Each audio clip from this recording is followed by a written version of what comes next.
Chers amis internautes, ravi de vous retrouver dans notre émission Moda.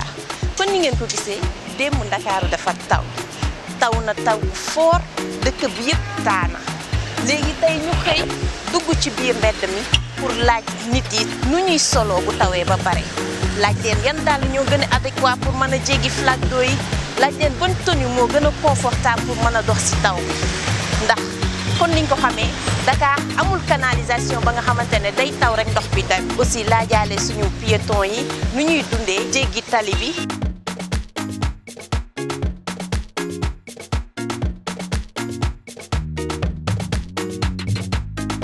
ñu gis ne démb dafa taw Dakar. dëkk bi taa na ba kenn mënul dox. ba kenn xamul fooy teg sa tànk léegi ñu la doon laaj yow ban type de chaussure moo gën a confortable pour mën a jéggi plaque d'eau yi sans pour autant se mouiller gis nañ ne sol nga say talons compensé yu nice macha allah sañse nga ba mu baax. Merci. léegi ñu laaj la pourquoi tu as choisi les compensés pour après la pluie. D'ailleurs, compenser c'est plus confortable avec les flaques d'eau aussi. Là, on est obligé de porter des compensés pour marcher, pour ne pas se salir. Souvent, Dakar, mon soutawé, mon ni les moudiers, des tailles non blancs. Donc, on est obligé de porter jean en même temps, jean sombre. En même temps compenser parce que des fois t'es obligé sans soleil le blanc t'es mal parti. Ouais, t'es mal barré. Voilà. En fait, tu pouvais porter des baskets ou bien des pieds. Donc pourquoi le choix des compensés? Pourquoi le choix bon? C'est plus confortable. En plus l'eau ne te touche pas. En plus ce sont des talons hauts. Et si c'est des baskets, ça va te salir. En même temps, il y a des flaques d'eau. Tu vas te prendre plein dans la boue, je te jure. Yeah. Donc là, pour moi, c'est plus confortable. Je ne me salis pas. Ah, ok. C'est sûr. Elle a fait le choix des compensés. Et c'est très confortable. Et aussi, elle a raison. Quand vous traversez l'orbi, il te faut quelque chose pour éviter l'eau, salir ses pieds. Elle vient d'un entretien, ouais. Elle vient tout juste de le dire. Ouais. Bah, elle s'est bien habillée, tout en étant en classe, et elle s'est adaptée à la pluie.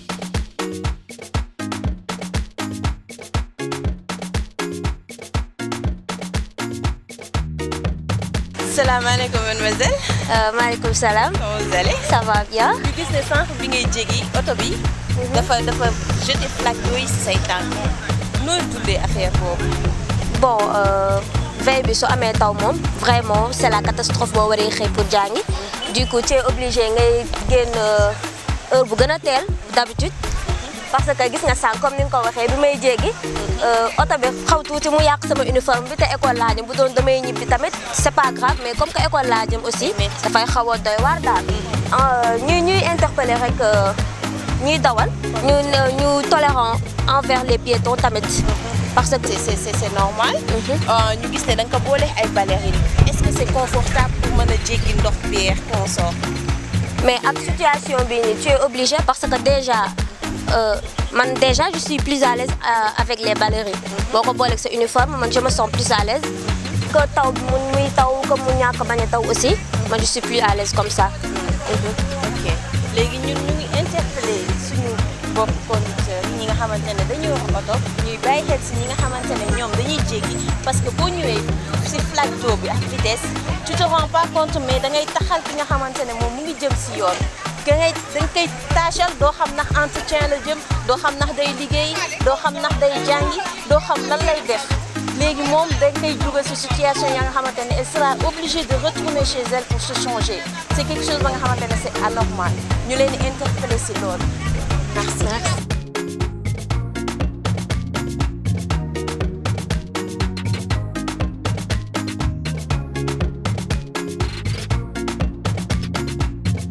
mais dami fépp taax kenn xamul nooy def ba jébi nooy def ba traversé ñu laaj la ndax yow ak tenue bi nga sañsee nii ndax c'est confortable pour nga jàll ndox mi pour nga jéggi ndox mi. non loolu du yoon parce que ndox mi dafa bëri de trop parce que man fi ma jógee jël naa déjà 2 oto parce que ndox mi moom moo tax parce que oto yu bëri dañuy dévier moo tax loolu moo tax maa ngi jóge ba train bii laa jóge mais problème pour yoon bi daal maanaam kiiwul ndox mi fépp la déedéet fépp la sànq laa fa jóge mais problème la pour nga mën a génn. est-ce que du la déranger maa ngi gis yaa ngi jàpp sa Waa. yére yaa ngi jàpp damay wagasu moom damay wagasu et puis waaw non bañ sa yére tax et cetera. léegi dàll yi ñu laaj la dàll yi nga sol ak c'est confortable pour mën a jéggi ndox lu tax nga tànn dàll yi nga sol. waaw c'est parce que ndox mi moo tax loolu moo tax ma ne xaaral ma génn sol dàll yi parce que Dakar yëpp dafa taa loolu moo tax ma ne xaaral ma génnee ak dàll yi déjà boo moytu sax da ngay faux pas daal. mais gis nañ ne dàll yi talon yi dafa am ay genre dégradé lu nga xamante ne mën nga ko téye. waaw léegi éviter ndox bi pour sa tànkay bañ a tax aussi c'est confortable. oui. waaw ñu xam ne gis ne tey jii xale bu jigéen bi sañse na sol na lu nice pour jéggi ndox bi sol na dàll ya nga xamante ne c'est adapté pour mën a dem léegi soxna si ñu lay jaajëfal. merci beaucoup waaw merci beaucoup waay.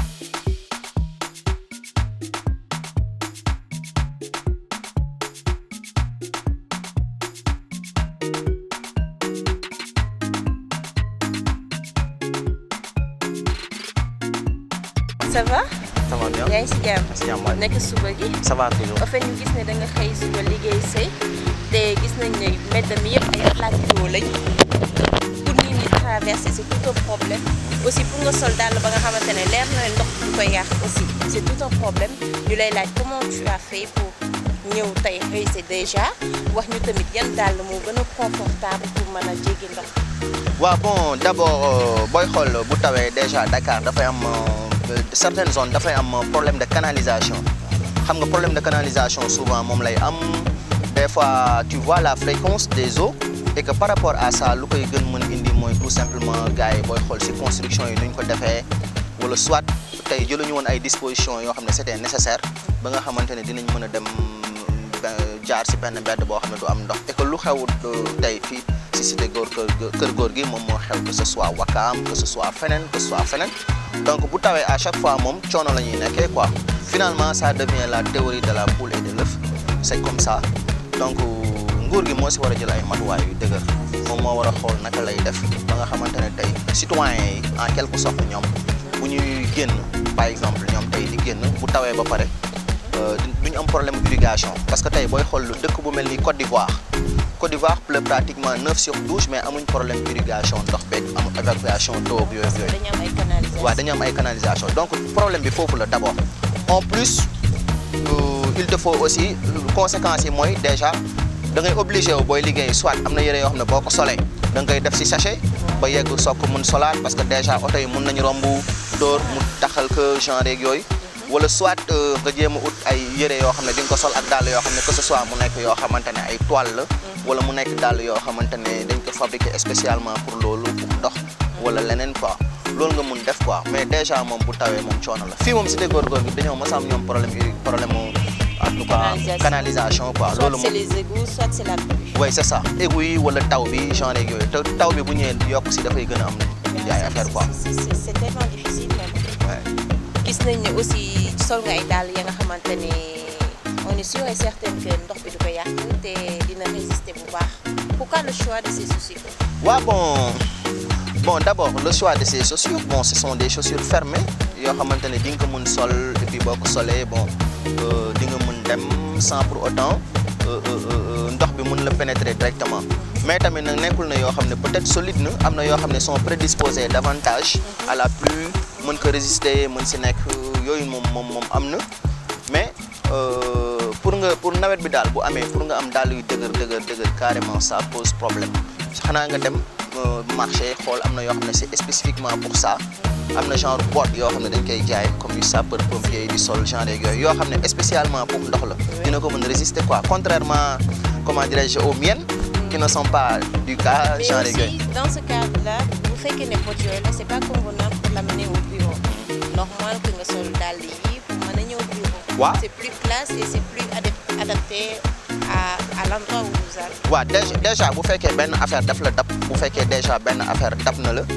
par exemple mu nekk taw bi dab na la li nga mën mooy nga jël parce que vendredi passé man am na benn vendredi boo xam ne dama xooloon asamaan si mu xewoon xiin quoi ma yaakaaroon ne peut-être dafay taw sama yére olof dama ko jëloon def ko sama sac genre yooyu ma ne su ma yeggee ma échanger après tawul sax mujjul woon taw souvent tam mun nga wut tam ay dàll yoo xam ne dina ma résister ndox nga jël ko sol ko bu fekkee dafay taw boo génnee sa kër nga sol ko bu fekkee tawul tam tu as peur par exemple que y aura tout simplement la pluie wala dara nga dem def leneen nga daal di koy jël tamit bon indi ko sa bureau pour booy ñëw au retour parce que nit moom moomul boppam demam la xam souvent ak nawet bi nii quoi.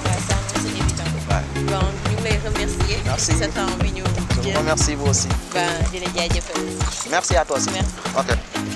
Kon niñ leen ko waxee woon l'émission tire à sa fin gis nañ tase nañoo façon nit bu nekk gis nañ nit ñi problème yi ñuy jànkoonteel bu ñuy jéggi tali bi gis nañ borom oto yi tamit dawaluñu dara yërmande si ñi nga xamante ne amuñu oto ñii di jéggi parce que boo yegsee ba si flaque d'eau yoon la nga ralentir pour may ki nga xamante ne moom mu ngi bëgg a jéggi mu jàll mais duñ ko def des fois dañuy jéggi excès de vitesse taxal sa yére yow tu es obligé de retourner chez toi pour te changer te c'est pas normal ma si interpeller ñii di dawal oto aussi tamit di ñaax tamit ñi nga xamante ne sama mbokk xale yu jigéen yi pour ñu changer seen accoutrement bu ñuy génn su tawee ba pare sol ay dàll ya nga xamante ne leer nañ du ñu glisser du ñu tax du ñu tilim parce que lépp lu jëm si set moom sañse da koy yóbbaale